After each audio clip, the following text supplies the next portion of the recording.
Allahu Ekber, Allahu Ekber. Allahu Ekber, Allahu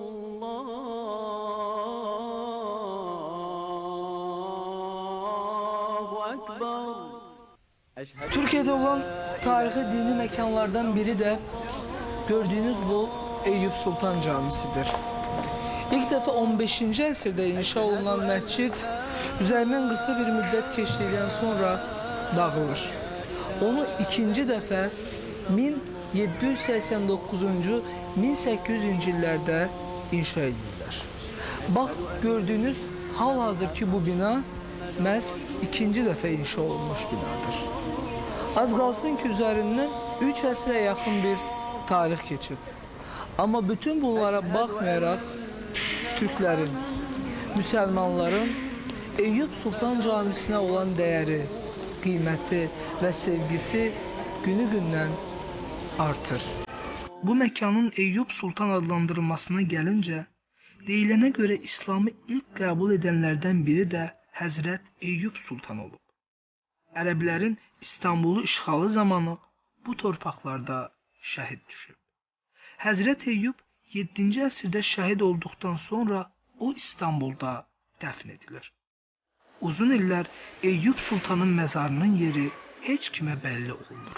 Lakin ölümündən 7 əsr sonra İstanbul'un mərkəzində olan bir iri gövdəli çinar ağacından qan axmağa başlayır.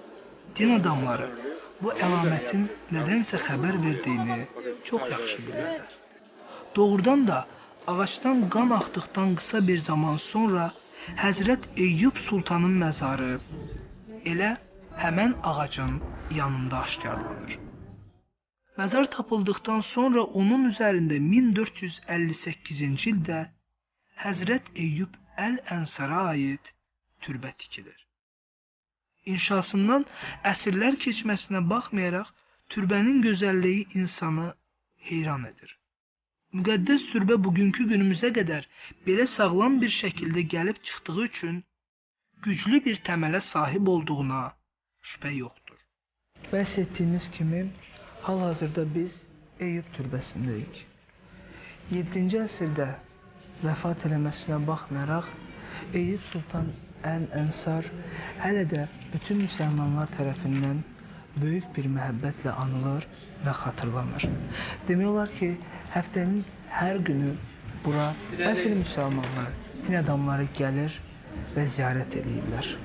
Onun bu türbəsinin yanında, bu türbəsinin ətrafında uca Allahdan böyük güc və qüvvət diləyirlər.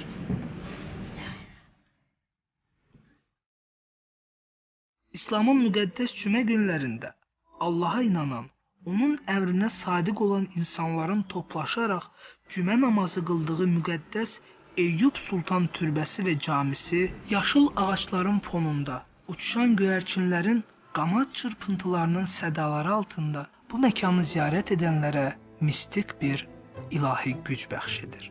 Hər daşı ona pənah aparanlara güc, qüvvət və inan bəxş edən türbə müqəddəs bir məhəllədə yerləşir. Həzrət Eyüp Sultanın burada uyuması yalnız indi deyil, əsrlər boyu bu türbəyə böyük sevgi qazandırmışdı. Hətta Osmanlı İmperiyasının bir-birini əvəz edən hökmdarları belə Eyüp Sultan türbəsini və camisini ziyarət edərək burada cümə namazı qılıblar.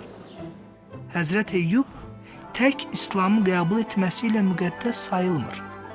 Ona ikinci bir ilahi güc və müqəddəslik bəxş edən Həzrət Eyyubun uzun illər Məhəmməd Peyğəmbərin bayraqdarı olmasıdır. Həzrət Eyüp Sultan müqəddəs Peyğəmbərimizlə uzun illər bir yerdə olub. Məhəmməd Peyğəmbərə sadiq olmasıyla bütün müsəlmanların qəlbində məhəbbət toxumları cücərdib. Bu məhəbbət toxumlarının cücərtdiyi sevgi çiçəkləri İndi Eyüp Sultan Camisini və türbəsini ziyarət edənlərin könlündə bir cənnət bağçası yaradıb. Eyüp Sultan uzun müddət Məhəmməd Peyğəmbərin bayraqdarı olmuşdur. Ona sadiq olan və hər zaman onunla bərabər olan insanlardan biri də məhz Eyüp Sultan'dı. Bugün Eyüp Sultan Camisində Məhəmməd Peyğəmbərin müqəddəs ayaq izi də var. Həzrət Eyüp Sultanın cənnət bağçasını, yəni türbəsini ziyarət edənlər burada onun məzarı və camisi ilə yanaşı Məhəmməd Peyğəmbərimizin ayaq izini də görə bilərlər.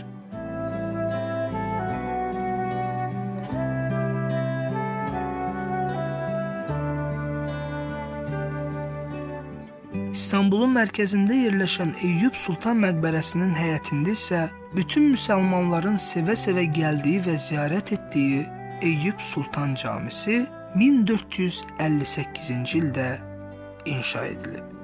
Bu möhtəşəm Eyüp Sultan Camisi 15-ci əsrdə ilk dəfə inşa olundu. İnşasından bir müddət keçdikdən sonra cami müəyyən bir xəsərlə üzləşdi. Onun ikinci talihi isə 1789-cu ildən 1800-cü ilə təsadüf edir. Bu illərdə gördüyünüz bu ikinci cami inşa olundu.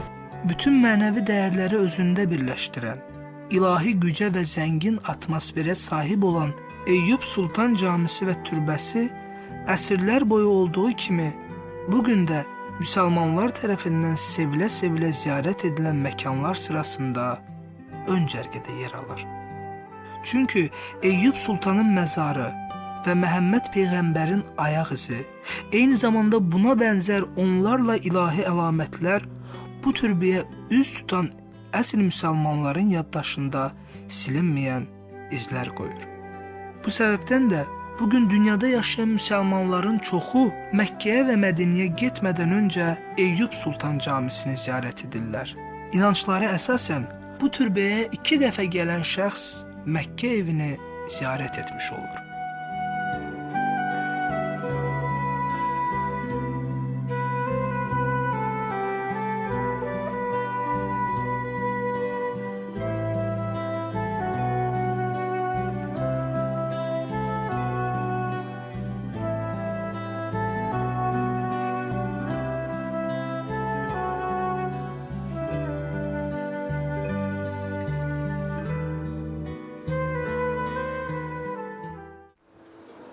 Camidən ayrılaraq üz tutduğumuz yolun kənarında 7-ci 11-ci əsrlərə aid Osmanlı məzarlıqları yerləşir.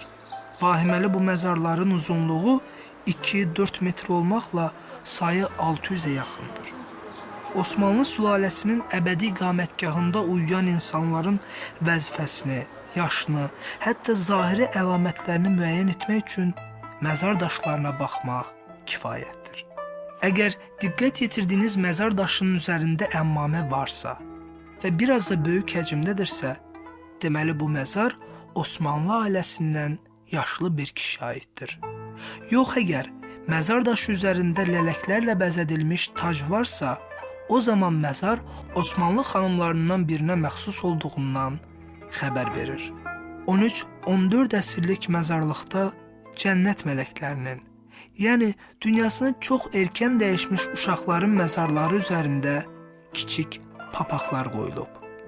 Bu da öz növbəsində vəfat edən körpənin bu dünyada heç bir səadətə qovuşmadığını, iz salıb ad çıxarmadığını, lakin əbədi dünyada Allah huzurunda cənnətə qovuşduğuna bir işarədir.